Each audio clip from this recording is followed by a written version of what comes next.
alcoholism, that's really prevalent in our communities. And it's, for those kind of people, they're lost.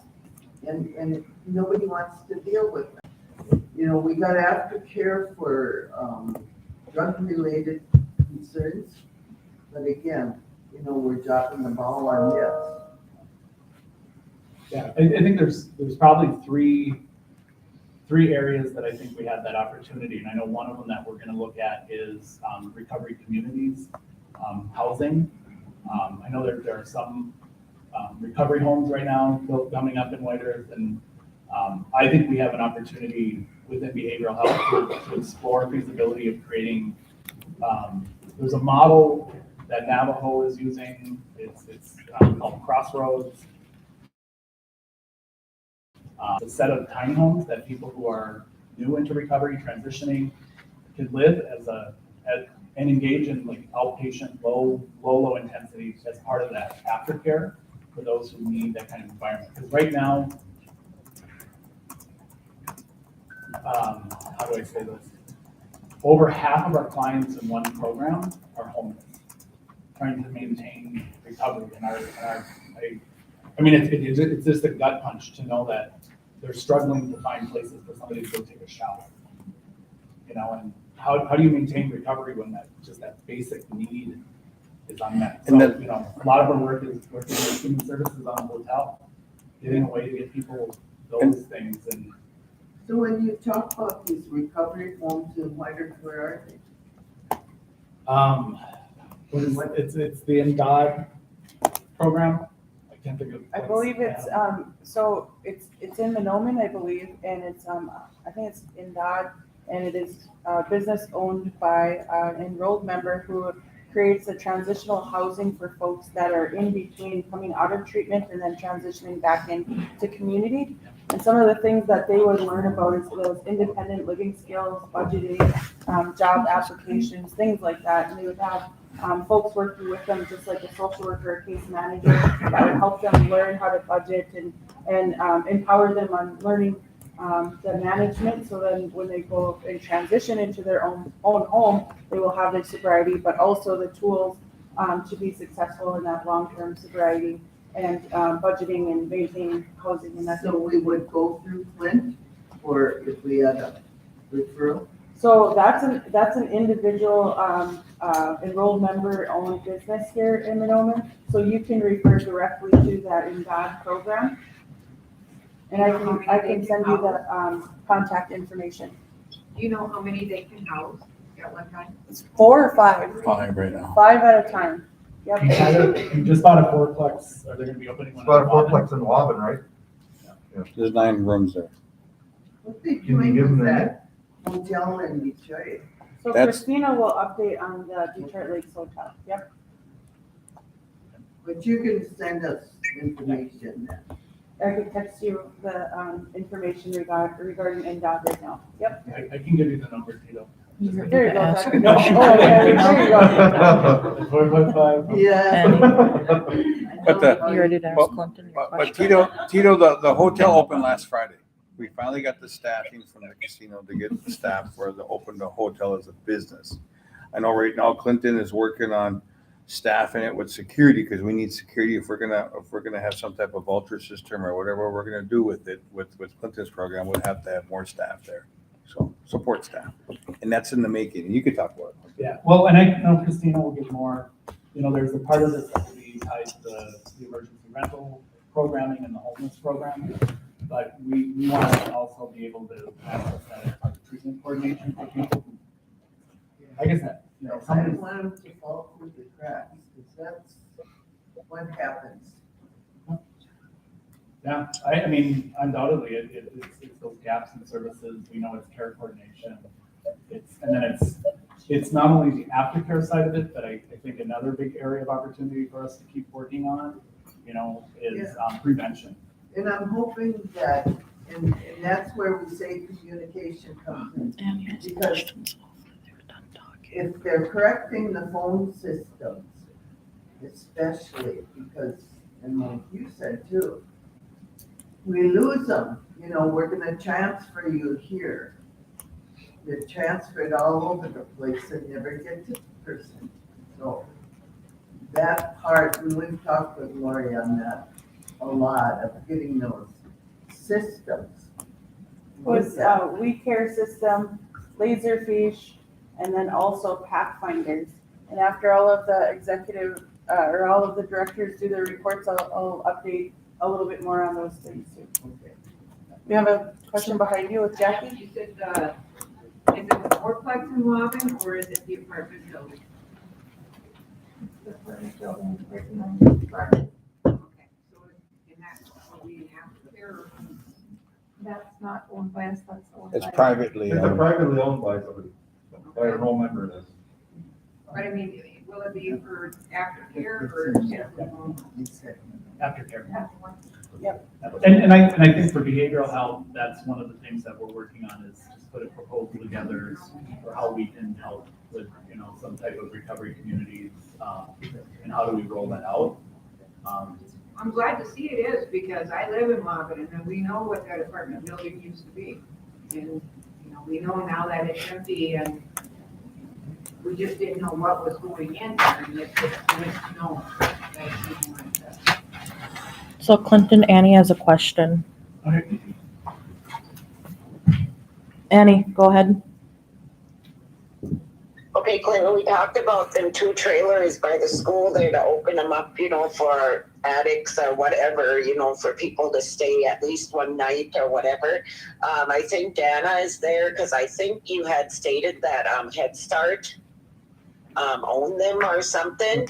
So is Head Start going to continue with that, or can we over on that and use it for a safe place for our addicts and whoever needs it? Because we could have saved a life this weekend if we had that. And another thing, I think you need to look at land office and see what properties we do own that we are paying taxes on. And if it's a house that can be redone, let's open that up for our homeless. It took us a week and a half to do the one up in Monoman. I know that was in great shape, and that's why it only took us a week and a half. But everybody came together and got it up and running for families. So we need to find somewhere safe where we can take these people, especially when the police respond and, we don't have nowhere to take them. We don't want to take them to jail because, maybe they're acting out because of the drug or the alcohol. But I mean, like I said before, if them 2 trailers are just sitting there, let's get them up and running for, our people to at least have somewhere safe to go for the night, I know that we can't hold them there, but as long as they're warm, and especially with our winter this time, I mean, even through the summer, we're gonna have cold nights and rainy nights and stuff like that, but we need something now, not last year or 2 years from now. We need it now because we are losing people left and right, and it hurts my heart when anybody passes that could have been saved. So can we figure out with Dana and you how we can, what are they going to do with them buildings? They're not being utilized. Let's get them used for our people that are in need. Which. Oh, absolutely. I met with Ralph and Jordan yesterday to talk about a way to, if we look at each village right now, if we have the chows and the CSOs out there, with the hotel opening right now, we could create a way that we could, transport to White Earth to DL until we can get something 24/7. And that's one of the priorities that we talked about with the hotel voucher program is to use, behavioral health money directly as an extension of our services to help provide that stable, safe place. And so we met earlier this morning with Scott Stevens about where they're at with it, and I think we figured that piece out. Yeah, I am. And then if Dana's got any other update related to the 2 modulars, that would be good. But I also, I'm not talking about DL. I'm talking about here on the reservation. That is more, Yep. It's more easier for our members to be. I agree. You know, I think now I'm getting word that the hotel is only going to be 7 days. I thought we talked about the DL hotel where we can, you know, somehow keep them in there longer. But I'm talking about something now. We have a house out on ice cracking that isn't being utilized. Now, what's going to happen with that? Is it just going to go to hell like Christian Retreat? You know, we got to move on this stuff. I don't know how long we own that house out on ice cracking, but that could be used for our people. I mean, there's just so many different things we could do. And I think land office should have a list of properties we own. And we should look at that list and figure out what we can do with the buildings on these properties. Because, you know, why buy them if we're just going to leave them vacant? Hey, Annie, this is Dana. So for the two buildings that are by the old Kola school, they're currently being utilized by the child care program. One is a library that brings in Head Start kids and Circle of Life and is open for families by appointment. And then the other one is the Caring for Kids store, where families earn points and can go in and exchange those points that they earn through program services for items they can utilize to help their families. But the buildings are actually owned by the RBC and childcare pays rent. So if we want to utilize the buildings, I know Bernie's here. I told him to come up here with me. But we know the buildings are in need of some repair. But and that's probably why they're only being utilized part-time. But if we wanted to move things, we would have to just find a spot for our library and Caring for Kids store. Half of that building is the Elder Sewing Center. Yeah. And don't take that away. Excuse me, Dana. You know, there's a lot of room down in the old RBC. I walk through there and that whole one part is nothing but little office space for all the nurses, and there's like all kinds of space in there. Now, how many nurses do we have? Because it looked like there was like more than 100 spaces in there when I walked through there. But, you know, I think that we can find somewhere where, you know, why can't we utilize the school then if the school is utilizing that library? Well, You know, I mean, you know, we all got to communicate, come together. We have had this addiction going on for years and nothing is being set up for them. Clinton, just get Especially another just meeting. one night. There will be You here know, for it. that's all this kid would have needed this weekend was one freaking night. And we had nowhere for him to go. And that really hurts my heart because, you know, what the hell are we here for if we can't even help a member in need? Miigwech. Annie, this is mine. I'm just speaking for, basically I'm here representing Pat, but as far as I know, there's one space in that, area back there that you're referring to that is open at the moment. So that's all I have though. And if space needed to be switched around that, yes, I don't know how to talk about that, so. And currently, just in the home health, we have 21 nurses, and that's not speaking on any other programs. No, Well, you know, that space was built for our community to begin with, and I don't know why it was changed into offices. Yes, we do have our community center now, but you know, it's like our members always get the shaft. And right now, you know, we got to figure this out because we're losing people left and right. And I'm sick of it. I'm sick of burying our people. And, you know, if we can't work together and figure this out today, I'm afraid this, you know, we're going to lose some more by next Monday. So what the hell do we do? Bring them to DL, bring them to the hospital, take them to jail. Bullshit. We can have something up and running for them. Christian Retreat has been empty since 2016 when we bought it.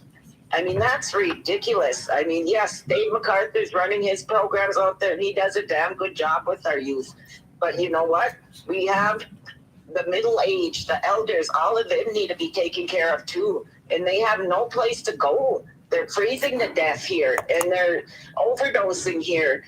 We have nowhere for them to spend one simple night. And that's ridiculous. I agree. I don't know if you can hear me here. I think what I would want to do is if I can maybe set up a time with Curtis, because there is another option that I think we're going to need help from you you guys to help make some moves that we could get something like immediately with a 24-hour drop-in. And that's what I was saying is I met with Jordan and Ralph yesterday about it. What's today, Wednesday? Thursday? Wednesday?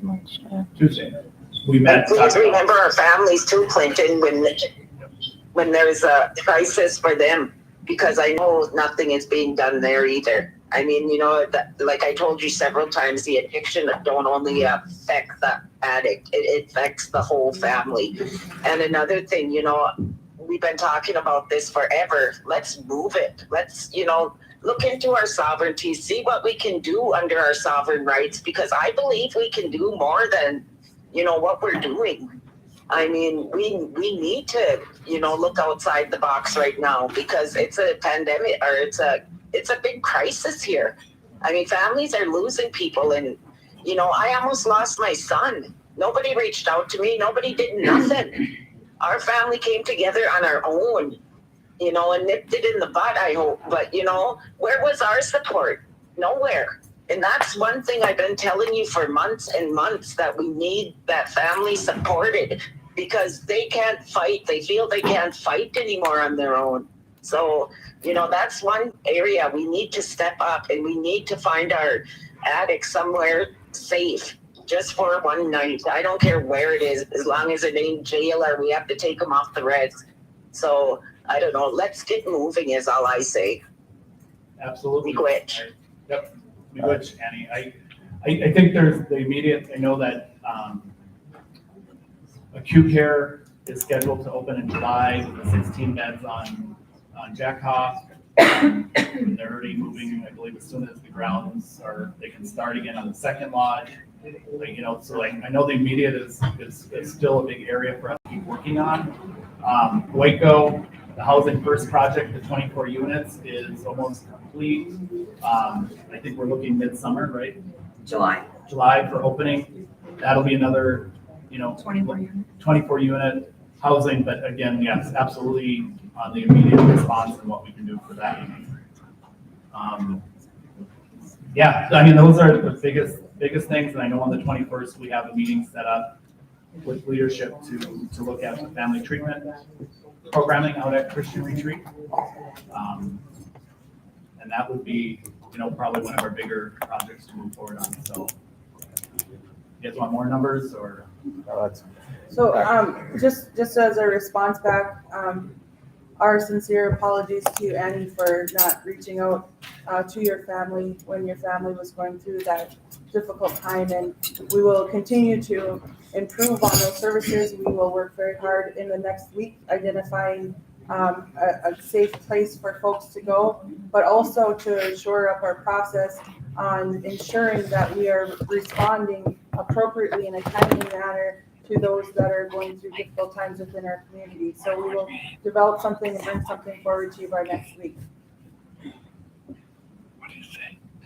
Yeah, that's I think my chair is that's one of the things we're talking about with the CSOs, is taking that list of known non-fatals and how do we make sure that our CSOs and the overdose officers and our CHOWs are reaching out and continuing to reach out to families. So I apologize that we didn't. But we also have to create that model of first trauma, second trauma, and third trauma. And this is something that I've been talking about for a very, very long time. And if we can develop that process of a first trauma, secondary trauma, and third trauma, we would then be able to know how and who to contact in a timely manner to provide the support services that would be needed. And when we get that developed, or we get that into play, then we can train our CSOs and our folks, like, this is how we're responding, this is the timeline, this is an immediate response when it's first-hand trauma, 24-hour response when it's second-hand trauma, 72 hours on a third tier of trauma. That way we can ensure that we're going out there and meeting the families right away, and then we could also put in there the follow-up. How long before follow-up? How long are we going to continue to meet with that family? Because I guarantee you, when you have that trauma, it doesn't just end that day or after one meeting. It's that follow-up and that continued care.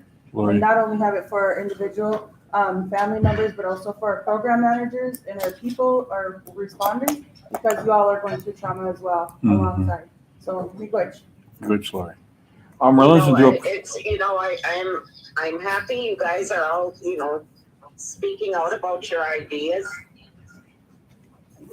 But that's all we've been doing since I've been in office is speaking about them. Let's get them into action. Let's get them moving and let's move forward for our people. That's all I ask. I mean, we can sit here and talk about it for months and months, which has been happening, but nothing is being done. And that's what I want to see is, things being done. I don't care if it's a small step. Our members deserve to have us working for them and working with them and trying to help them create a good life for themselves. I mean, even if it's a one-night stay, I don't care. If it helped that person, it did. If it didn't, how can we improve? But we have to stop talking. We have to start doing. Anyway. All right, guys, let's go eat. We'll take a break. Recent in.